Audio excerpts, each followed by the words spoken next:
tayo, pagkat si Kristo'y nabuhay na.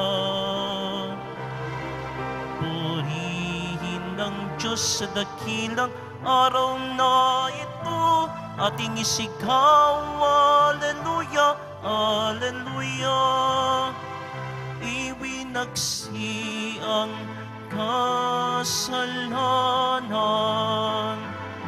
nalupig ang kamatayan. Silayan natin ang pag-asa sa pagsilang ng bagong buhay. Magalak at magsaya tayo, pagkat si Kristo'y nabuhay na. Purihin ang Diyos sa dakilang araw na ito, ating isigaw, Alleluia, Alleluia. Sa ngalan ng Ama at ng Anak at ng Espiritu Santo, sumainyo ang Panginoon. Aminin natin ang ating mga kasalanan upang tayo ay maging marapat gumanap sa banal na pagdiriwang. Panginoong Jesus, binigyan mo kami ng bagong buhay. Panginoon, kaawaan mo kami. Panginoong Jesus, pinapatawad mo ang aming mga kasalanan. Kristo, kaawaan mo kami. Panginoong Jesus, binabahagi mo sa amin ang iyong katawan at dugo sa Eucharistia. Panginoon, kaawaan mo kami. Kaawaan tayo ng Diyos Amang makapangyarihan. Patawarin ang ating mga kasalanan at patnubayan tayo sa buhay na walang hanggan. Manalangin tayo.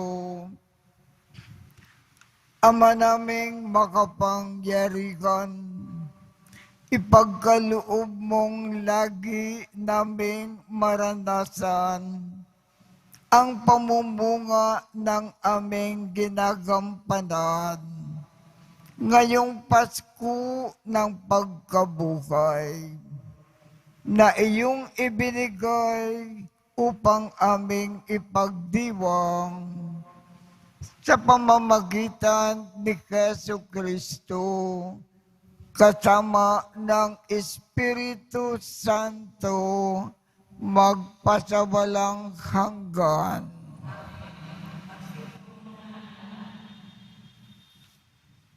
Pagbasa mula sa mga gawa ng mga apostol.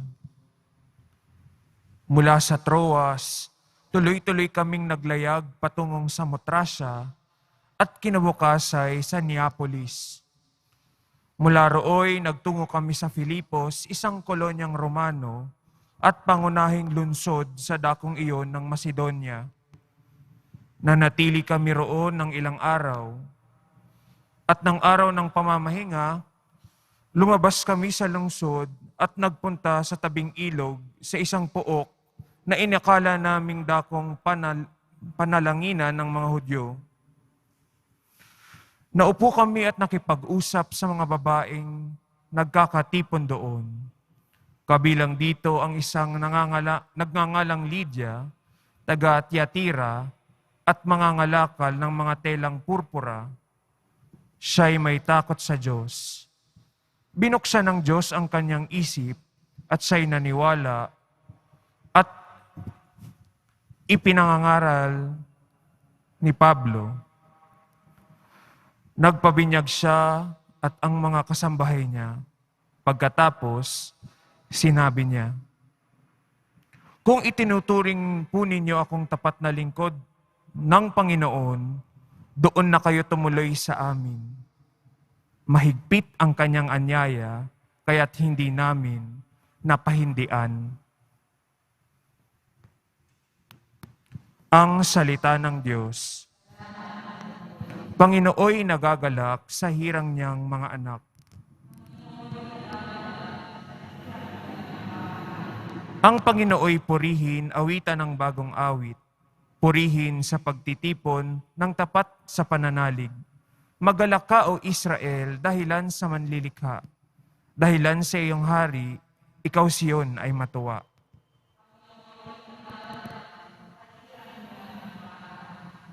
Purihin sa pagsasayaw, purihin ang kanyang ngalan.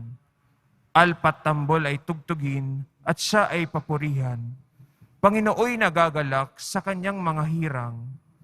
Sa nangagpakumbabay, tagumpay ang ibibigay.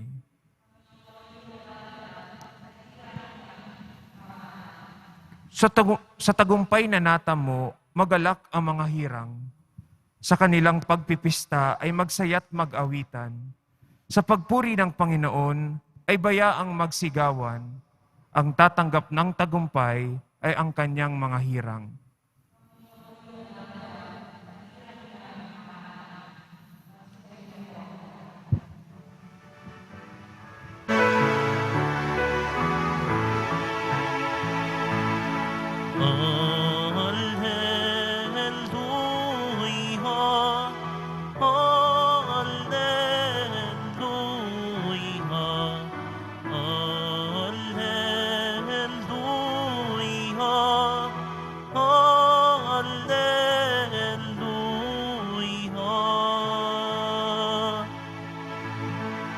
Kayo at ang Espiritu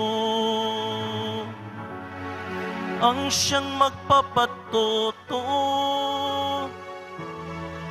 tungkol sa aral ni Kristo. Alleluia,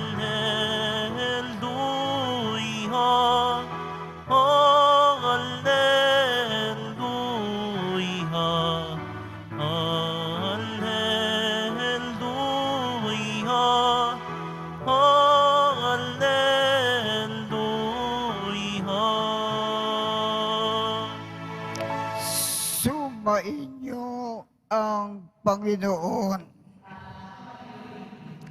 Ang mabuting balita ng Panginoon ayon kay San Juan.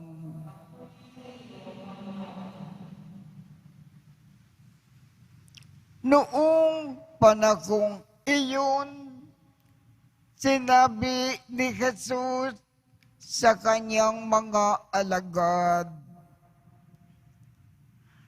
ang patnubay, ang espiritu ng katotohanan, ang paparito mula sa Ama. Susuguin ko siya sa inyo buhat sa Ama. At siya ang magpapatotoo tungkol sa akin.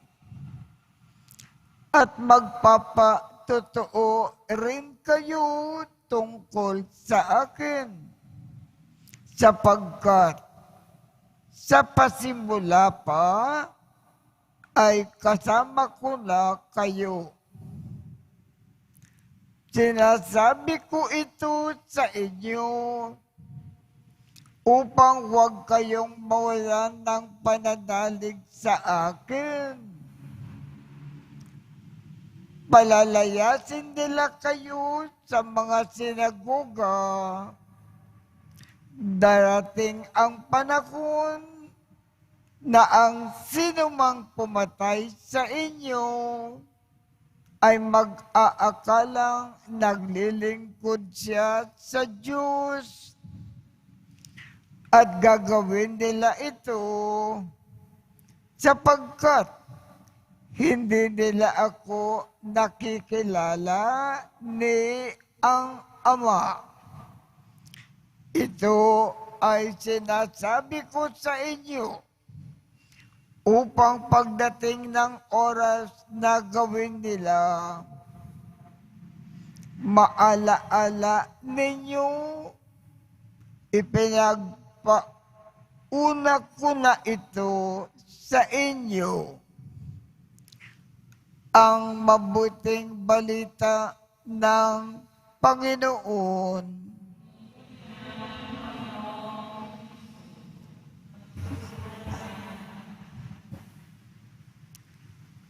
Bakit ang ating Panginoong Jesus pinadala niya ang Diyos Espiritu Santo sa bawat isa sa atin dito sa daigdig upang turuan tayo ng Espiritu Santo na maintindihan natin sa tamang paraan ang lahat ng itinuro ng ating Panginoong Jesus sa atin sa mabuting balita. At para tayo ay bigyan ng lakas na isagawa lahat ito sa ating buhay. Kaya, kung ibig natin maintindihan mabuti ang lahat ng turo ng ating Panginoong Jesus sa atin ayon sa kanyang kalooban at maisagawa ito, maitupad natin sa ating buhay bawat saglit, lagi tayong lumapit sa Diyos Espiritu Santo at magpatulong.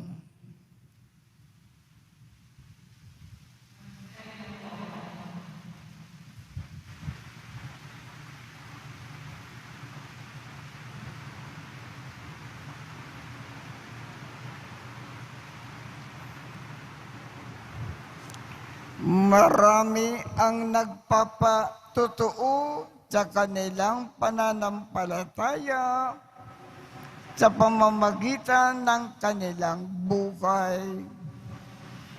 Dahil sa kanilang halimbawa na nagdudulot ng inspirasyon sa atin, tumawag tayo sa Diyos na ating Ama. Ang ating tugon, Ama, loobin mo, maging mga saksi kami para sa iyo.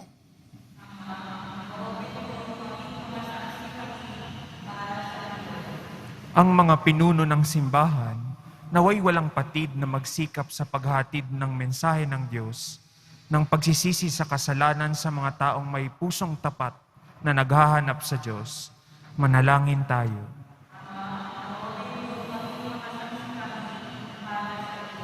Ang mga politiko at mga taong tinitingala sa larangan ng politika, naway maging mga kasangkapan ng katotohanan ni Kristo sa pamamagitan ng marangal nilang pamumuhay. Manalangin tayo.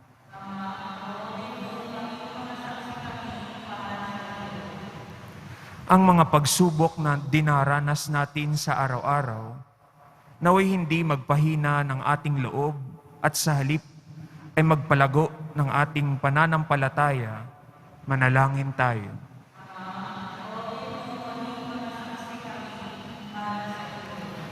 Ang mga may sakit, naway maging matatag sa kanilang pananampalataya at masigasig sa kanilang mithiin. Manalangin tayo.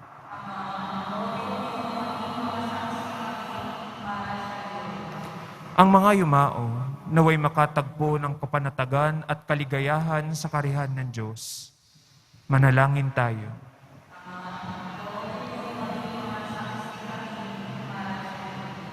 Ama, pagkalooban mo kami ng karunungan at katatagan sa pamamagitan ng banal na Espiritu, upang kami ay maging malalakas at matatapat na saksi sa iyong pag-ibig sa bawat yugto ng aming buhay. Kinikiling namin ito sa pamamagitan ni Kristo na aming Panginoon.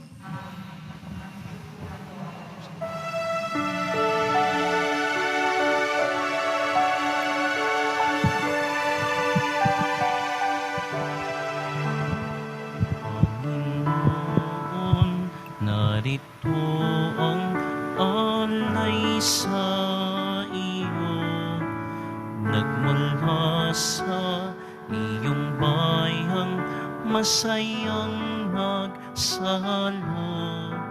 Aming sanang mga alay, gawin mong totoo. Itong alak at tinapay gawing dugot katawan mo. Panginoon, Panginoon, alay sa iyo, ng iyong bayang nagpupurit, nagkakaisa sa iyo. Panginoon, Panginoon, alay sa iyo, ng iyong bayang nagpupurit, nagkakaisa sa iyo.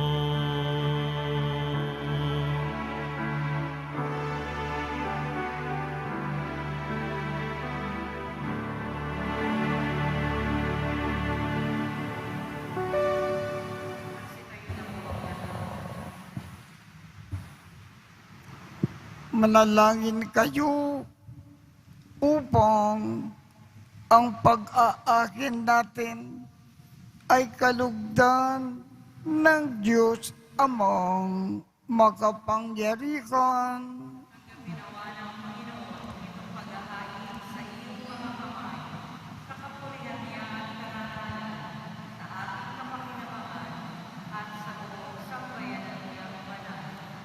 Ama naming lumikha, tanggapin mo po ang mga alay ng iyong sambayanang natutuwa.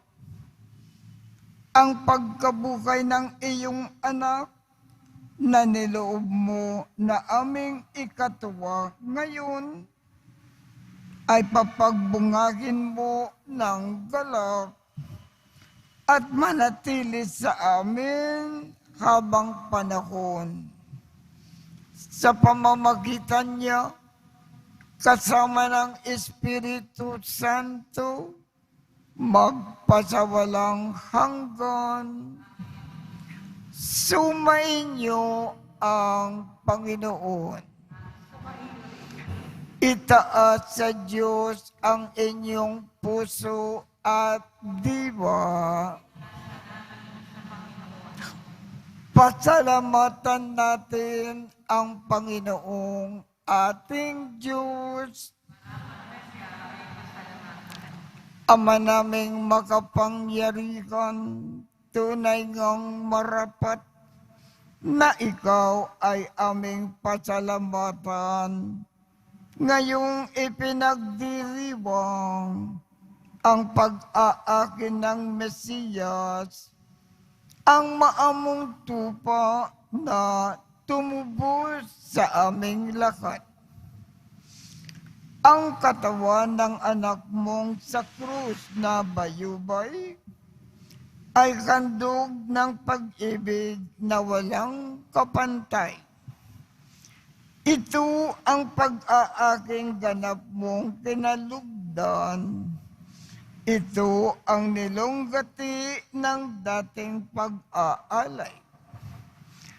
ang buong sarili ng anak mong si Jesus ay iniakin sa iyo upang kami ay matubos. Siya ang dambana at paring nagkakandog. Siya pa rin ang tupa na kandog na ibinukod. Kaya kaisa ng mga anghel na nagsisiawit ng papuri sa iyo nang walang humpay sa kalangitan, kami ay nagbubunyi sa iyong kadakilaan.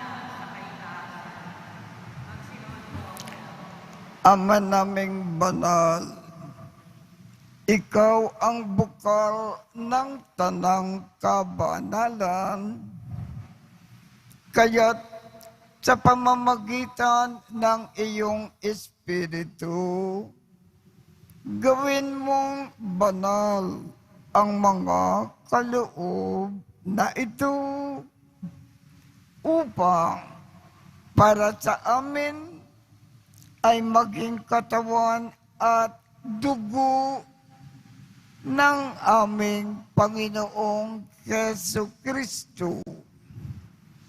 Bago niya pinagtiis ang kusang loob na maging handog, hinawakan niya ang tinapay. Pinasalamatan kanya. Pinaghati-hati niya iyon. Iniabot sa kanyang mga alagad at sinabi, tanggapin ninyong lahat ito at kanin. Ito ang aking katawan na ikahandog para sa inyo.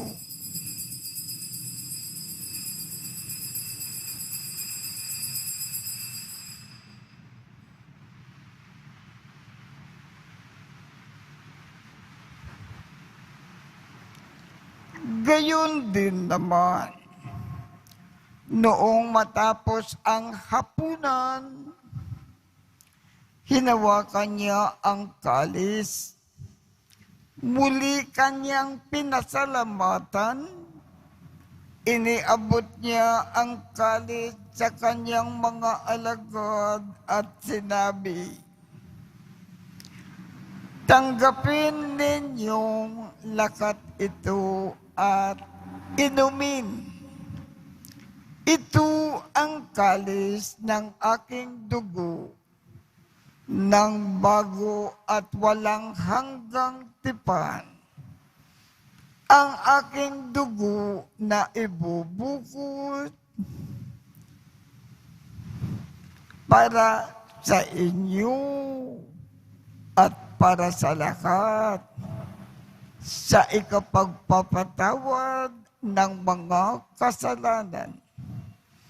Gawin ninyo ito sa pag-alaala sa akin.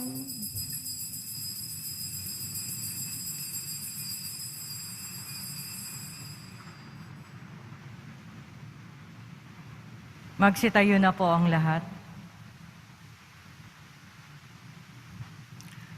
Ipagbunyi natin ang misteryo ng pananampalataya. Si Kristo'y namatay, si Kristo'y nabuhay, si Kristo'y babalik sa wakas ng panahon. Ama, ginagawa namin ngayon ang pag-aalala sa pagkamatay at muling pagkabuhay ng iyong anak. Kaya't iniaalay namin sa iyo ang tinapay na nagbibigay buhay, at ang kalis na nagkakaloob ng kaligtasan. Kami ay nagpapasalamat dahil kami ay iyong minarapat na tumayo sa harap mo para maglingkod sa iyo. Isinasamo namin kaming magsasalo-salo sa katawan at dugo ni Kristo ay mabuklod sa pagkakaisa sa pamamagitan ng Espiritu Santo. Ama, lingapin mo ang iyong simbakang laganap sa buong daigdig. Puspusin mo kami sa pag-ibig. Kaisa ni Francisco, aming Papa, Jose, aming Obispo, at ng Tanang Kaparian. Alalakanin mo rin ang mga kapatid naming nakimlay nang may pag-asa na sila ay muling mabubuhay. Gayon din ang lakat ng mga pumanaw. Kaawaan mo sila at patuloyin sa iyong kaliwanagan. Kaawaan mo at pagindapatin kaming lakat na makasalo sa iyong buhay na walang wakas. Kaisa ng makal na Birhen Maria na ina ng Diyos, ng kabiyak ng puso niyang si San Jose, kaisa ng mga apostol, at ng lakat ng mga banal na namukay dito sa daigdig ng kalugod-lugod sa iyo. Maipagdiwang nawa namin ang pagpupuri sa ikararangal mo sa pamamagitan ng iyong anak na aming Panginoong Jesucristo. Sa pamamagitan ni Kristo, kasama niya at sa Kanya, ang lakat ng parangal at papuri ay sa iyo, Diyos Amang makapangyarihan, kasama ng Espiritu Santo, magpasawalang hanggan. Amen.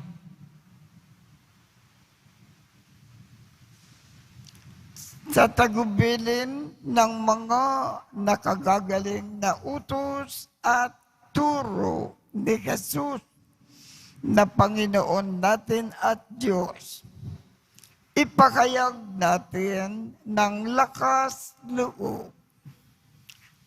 Ama namin, sumasalangit ka, sambakin ang ngalan mo, mapasa amin ang kakarian mo, sundin ang loob mo dito sa lupa para nang sa langit. Bigyan mo kami ngayon ng aming kakanin sa araw-araw at patawarin mo kami sa aming mga sala para ng pagpapatawad namin sa mga nagkakasala sa amin. At huwag mo kaming ipakintulot sa tukso at iadya mo kami sa lakat ng masama. Hinikiling namin, Ama, iadya mo kami sa lakat ng masama. Pagkalooban kami ng kapayapaan sa araw-araw. Iligtas sa kasalanan at ilayo sa lahat ng kapahamakan. Samantalang aming pinananabikan ang dakilang araw ng pagpapakayag ng tagapagligtas namin si Jesu Kristo. Sapagkat iyo ang kaharian at ang kapangyarihan at ang kapurihan magpakailanman. Amen. Panginoong Jesu Kristo, sinabi mo sa iyong mga apostol, kapayapaan ang iniiwan ko sa inyo. Ang aking kapayapaan ang ibinibigay ko sa inyo. Tungkayan mo ang aming pananampalataya at huwag ang aming mga pagkakasala.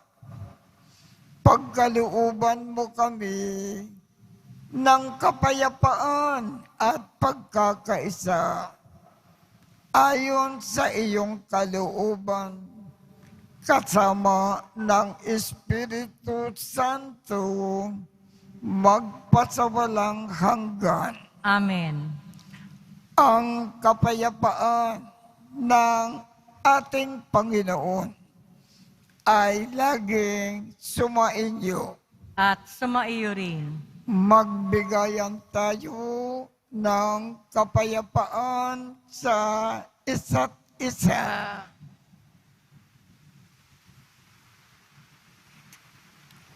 Kordero ng Diyos na nag-aalis ng mga kasalanan ng sanlibutan, maawa ka sa amin. Kordero ng Diyos na nag-aalis ng mga kasalanan ng sanlibutan, maawa ka sa amin. Kordero ng Diyos na nag-aalis ng mga kasalanan ng sanlibutan, ipagkaloob mo sa amin ang kapayapaan.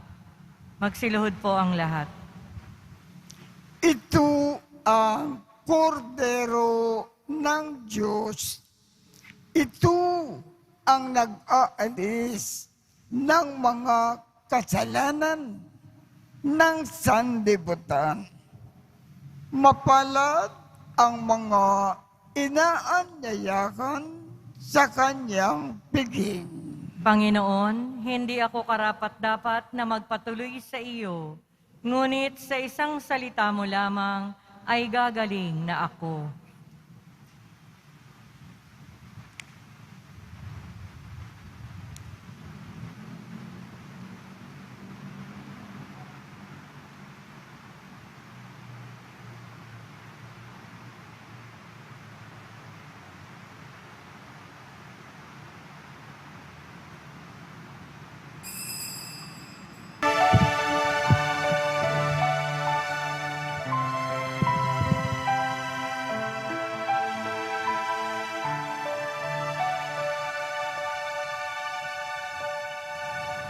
Ating sundin,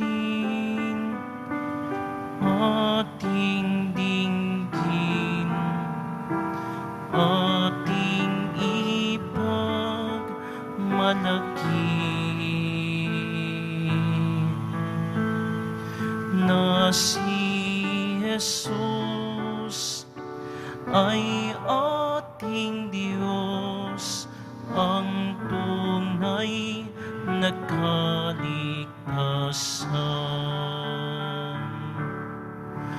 Magalak pagkat siya'y nabuhay, tinubos ang sanlibutan.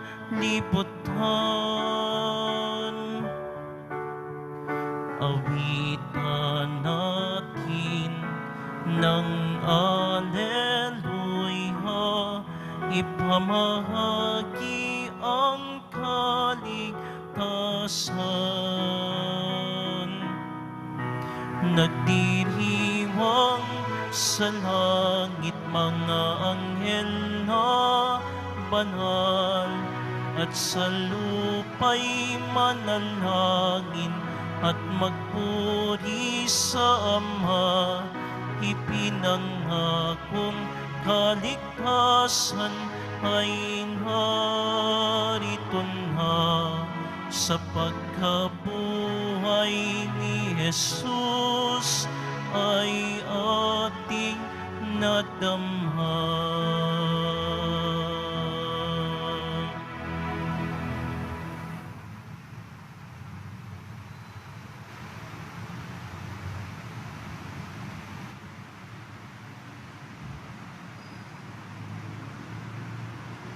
Magsitayo na po ang lahat. Manalangin tayo. Ama naming mapagmakal, tungkayan mo at lingapin ang iyong sambayanan na minarapat mo na makinabang sa piging at pangmagpakailanman. Ipagkaloob mo na kami ay maluwalhating makarating sa pagkabuhay na magtatampok sa amin sa iyong piling. Sa pamamagitan ni Jesucristo, kasama ng Espiritu Santo, magpasawalang hanggan. Amen. Sumainyo ang Panginoon At sumaiyo rin. at pagpalain kayong lahat ng makapangyarihang Diyos, Ama, Anak, at Espiritu Santo. Tapos na po ang misa, humayo tayong mapayapa. Salamat sa Diyos.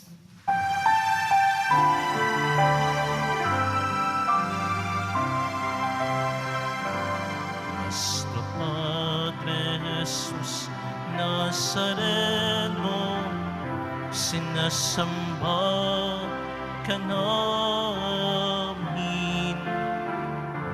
pinipinto ka namin, aral mo ang aming buhay at kaligtasan.